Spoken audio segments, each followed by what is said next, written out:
असल ये है कि लोग एक्सपेक्ट करते हैं आपसे कि आप बेहतर मैकेनिज़्म लेकर आएंगे, आप लोगों की ज़िंदगी में रिलीफ लेकर आएंगे। बिलखुसूस रमज़ान के महीने में आप बात करें, हम नॉन मुस्लिम कंट्रीज़ की भी बात करें ना, वहाँ भी मुसलमानों को डिस्काउंट में चीज़ें मिल रही होती, मगर आप अपने मुल्क में हालात देखें, सरकारी निर्ख कुछ और है, मनमानी कुछ और चलिए। इसकी आप लाख तौजीहात दें जी कि आरती ने ये कर दिया तो फार्मर ने ये कर दिया, लोगों को इससे फ़र्क नहीं पड़ता। लोग देखते हैं जी ज़िला इंतज़ामिया क्या कर रही है, सरकार क्या कर रही है।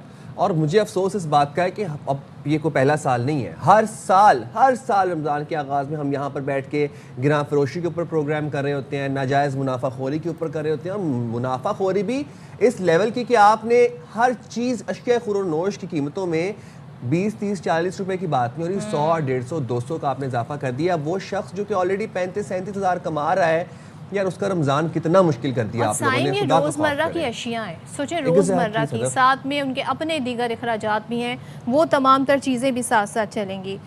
अच्छा जनाब, अब ज़रा अब से कुछ ही लम्हों बाद पहला अफ्तार हम करेंगे, तो पहले अफ्तार से पहले ट्रैफिक की क्या सिचुएशन है, ट्रैफिक का प्लान क्या है, स्ट्रेटजी क्या बनाई गई है। नज़ीर शाह हमारे साथ मौजूद है, हम इस हवाले से अपडेट करेंगे। नज़ीर बताइएगा। बिल्कुल, देखें अब से कुछ घंटे के बाद पहली इफ्तार जो पाकिस्तान भर में जो रहने वाले वो लोग करेंगे, लेकिन जो कराची की जो सबसे अहम इशूज़ है वो ये हैं कि जो ट्रैफिक जाम की जो सूरत हाल हो जाती है वो सख्त अजियत का सामना करना पड़ता है। इस वक्त कराची की जो सबसे अहम शारा है, शारा फैसल है, यहाँ पर लेन वायलेशन की धज्जियाँ उड़ा दी गई हैं। अच्छा। कौन सी लेन, कहाँ की लेन, किसकी लेन, हर शख्स किसी भी लेन में आपको उस वक्त नजर आ रहा होगा। और ना सिर्फ ये शारा फैसल, मतलब मेट्रोपोल से लेकर आपको एयरपोर्ट तक यही सूरत हाल नजर आएगी। नज़ीर, ई चालान का क्या बना? लोगों को तो बड़ा खौफ है ई चालान का, और होना भी चाहिए टू बी ऑनेस्ट। जितने जुर्माने देखें सदफ, जो ई चालान जो आया था वो यकीनी तौर पर पढ़े लिखे और महजब तबके के लिए भी था, लेकिन अब लगता है कि उन्होंने भी उसको अब हवा में उड़ा दिया है।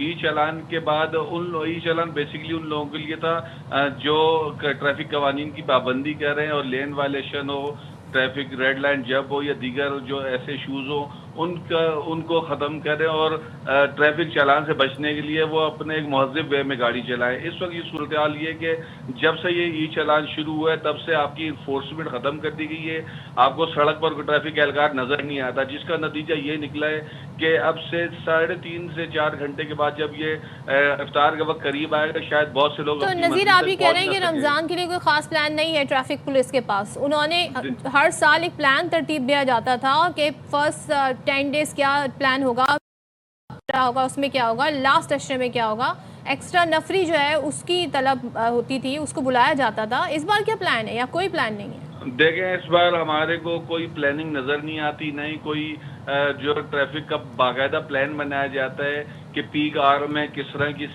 नफरी और कहाँ तैनात की जाएगी। जब नफरी है ही नहीं तो उसको तैनात कहाँ करेंगे, क्योंकि इन्फोर्समेंट तो हटा ली गई थी। और हमारे मुसद्दिक़ा ज़राए का कहना है कि ट्रैफिक की सूरत हाल पर वज़ीर दाखिला सिंध की जानिब से आज बहुत बरहमी का इजहार भी किया गया है। उनकी जानिब से खुसूसी तौर पर जो बेहंगम ट्रैफिक है और जो ट्रैफिक की सूरत हाल है, इस पर IG सिंध से भी उनकी बात हुई है। और जो इस वक्त यकीनी तौर पर जैसे आज पहला रोज़ा है और ट्रैफिक का जो दबाव है वो हर रोज़ा जैसे जैसे ख़त्म हो जाता है, क्योंकि कई जगह 6 रोज़ा तरावी होती है, कई जगह 10 रोज़ा होती है, फिर मार्केट्स खुलना शुरू हो जाती हैं। अगर आज पहले रोज़े के दिन ही ट्रैफिक की ये सूरत हाल रही तो आप बाकी 29 का अंदाज़ा खुद लगा सकते हैं। और इसी पर आज खुसूसी तौर पर CPO में भी एक बैठक हुई है, जिसमें IG सिंध को, additional IG Karachi, DIG traffic को, इनको यकीनी तौर पर अहकामात पास किए जाएंगे कि शहरियों की सहूलत के लिए ऐसे इकदाम किए जाएं ताकि शहरी रोज़े की हालतों में कम से कम ख्वार न हो। सही बात है जी, ठीक है, बहुत शुक्रिया नज़ीर शाह हमें अपडेट करने के लिए। और कराची में जो सबसे ज़्यादा हम ई चालान देख रहे थे वहाँ पर वो तो शारा फैसल पर हो रहे थे, क्योंकि वहाँ पर लेन्स भी मौजूद थी, वहाँ पर आपके पास 60 की स्पीड लिमिट थी। अब शारा फैसल के ऊपर ही लेन्स की खिलाफ वर्जी भी हो रही है और नज़ीर पर कोई लेन शेन नहीं। अब लोग तैयार हैं, अब आपको आएंगे जुर्माने, तो फिर जुर्माने तो आएंगे, इसलिए आप तैयार रहें।